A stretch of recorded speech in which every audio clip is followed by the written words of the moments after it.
కులమే వాళ్ళని రక్షిస్తుందని అనుకుంటారు. మరి సాంప్రదాయాలను పట్టుకొని వాటిని పాటించాలని కోరుతూ ఉంటారు. మరి ఆచారాలని వదిలిపెట్టలేరు, ఆచారాలని మరి చేస్తుంటారు. ప్రత్యేకంగా వివాహ సమయంలో, చనిపోయిన మరణం కలిగినటువంటి సమయాల్లో వాటిని పర్టికులర్గా ఆచరించడానికి మరి ఇతరుల చేత వాళ్ళు ఏమనుకుంటారో, బంధువులు ఏమనుకుంటారో, ఏం మాటలు వస్తాయో అనే భయం చేత వారి మాటలకు లొంగిపోతూ ఉంటారు. దేవుని కొరకై నిలబడలేని స్థితిలో ఉంటారు. అవి కూడా బంధకాలే, అవి కూడా చైన్సే.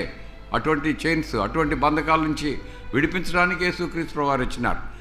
మనం పూర్తి అయినటువంటి దేవుని ఆశీర్వాదం పొందకుండా ఉండడానికి కారణం ఇదొకటి. మనకనే బంధకాల్లో పెట్టుకుని దేవుని ఆశీర్వాదాన్ని తోలునాడుతున్నాం. దేవుని ఆశీర్వాదాన్ని, దేవుని సంతోషాన్ని పూర్తిగా అనుభవించలేకపోతున్నాం. కాబట్టి ఈ దినాన్న దేవుడు మాట్లాడుతున్నాడు. నువ్వు కూడా కష్టకాలంలో ఉన్నావు, నీవు దాన్ని గ్రహించినట్లయితే దేవునికి మొరపెడతావు, దేవుడు నిన్ను విడిపిస్తాడు. కష్టకాలమందు వారు ఆయనకు మొరపెట్టిరి, ఆయన వారి ఆపదల నుంచి విడిపించెను.